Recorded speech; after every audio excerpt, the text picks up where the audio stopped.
Di antara semua wali yang ada, Sunan Bonang dianggap memiliki satu kelebihan, yaitu kitab yang beliau wariskan. Kita tidak mengetahui bukunya Sunan Giri, bukunya Sunan Kalijogo, bukunya Sunan Muria, dan lain sebagainya. Tapi Sunan Bonang menulis satu kitab yang ini kemudian diakui secara yakin adalah tulisan beliau, karena memang berdasarkan karakter daripada bahasa yang digunakan dan muatan yang ada di dalamnya, diyakini bahwa ini adalah kitabnya Sunan Bonang. Alhamdulillah, di hadapan saya ada buku yang ditulis oleh Dr. Muhammad Isa Ansori. Buku ini adalah merupakan karya doktoral beliau, disertasi beliau yang berjudul Dakwah dan Pemikiran Wali Sanga, yang merupakan kajian kitab Sunan Bonang. Jadi kitab ini kalau tidak salah ditemukan pada tahun 1597 ketika Belanda mendarat di Sedayu Gresik, yang akhirnya kemudian buku ini dibawa ke sana. Lalu pada tahun 1916 oleh salah seorang mahasiswa di Leiden dijadikan sebagai objek disertasinya.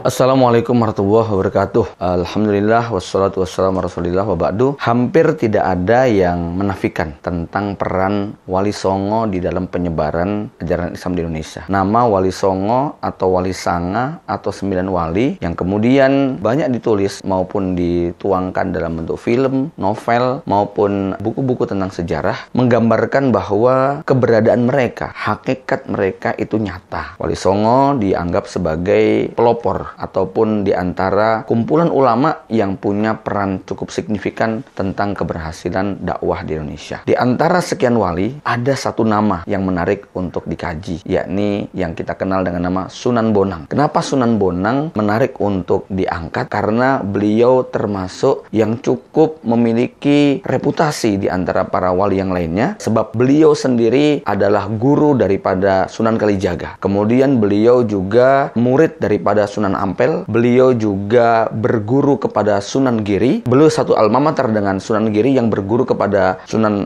Maulana Malik Ibrahim, sehingga wajar kalau kemudian pemikiran beliau, akidah beliau, dakwah beliau itu cukup mewakili daripada warna para wali yang lainnya. Karena beliau dalam hal ini menjembatani banyak sekali kawan-kawan para wali yang lainnya. Yang menarik adalah bahwa di antara semua wali yang ada, Sunan Bonang dianggap memiliki satu kelebihan, yaitu kitab yang beliau wariskan. Kita tidak mengetahui bukunya Sunan Giri, bukunya Sunan Kalijogo, bukunya Sunan Muria, dan lain sebagainya. Tapi Sunan Bonang menulis satu kitab yang ini kemudian diakui secara yakin adalah tulisan beliau, karena memang berdasarkan karakter daripada bahasa yang digunakan dan muatan yang ada di dalamnya, diyakini bahwa ini adalah kitabnya Sunan Bonang. Alhamdulillah, di hadapan saya ada buku yang ditulis oleh Dr. Muhammad Isa Ansori. Buku ini adalah merupakan karya doktoral beliau, disertasi beliau yang berjudul Dakwah dan Pemikiran Wali Sanga, yang merupakan kajian kitab Sunan Bonang. Jadi kitab ini kalau tidak salah ditemukan pada tahun 1597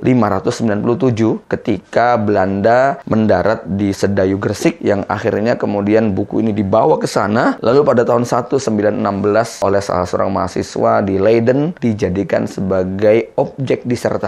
Jadi tentu ini bukan buku pertama yang mengangkat tentang kitab Sunan Bonang. Sudah ada para tokoh, para sejarawan, para cendekiawan yang mengungkap buku ini, sehingga hadirnya buku ini dalam bahasa Indonesia tentunya ini menarik sekali buat para pemerhati dakwah, karena banyak sekali korelasi tentang dakwah Wali Songo, dan kita yakini bahwa akidah manhaj yang dibawa oleh Sunan Bonang adalah manhaj Ahlussunnah wal Jamaah. Maka keberadaan kitab ini Masya Allah memberikan sebuah pencerahan bagi para dakwah, para juru dakwah dalam hal ini, ketika mereka ingin menjadikan Wali Songo sebagai salah satu referensinya, maka bukan sekedar ngarang, bukan sekedar membuat hikayat, tapi kitab Sunan Bonang menggambarkan tentang muatan konten dakwah yang diajarkan kepada masyarakat, dan kitab ini memiliki pengaruh yang sangat luar biasa buat perkembangan para juru dakwah di masanya, sehingga kemudian Indonesia menjadi seperti ini yang secara mayoritas penduduknya adalah memiliki pemahaman Ahlussunnah wal Jamaah. Assalamualaikum warahmatullahi wabarakatuh.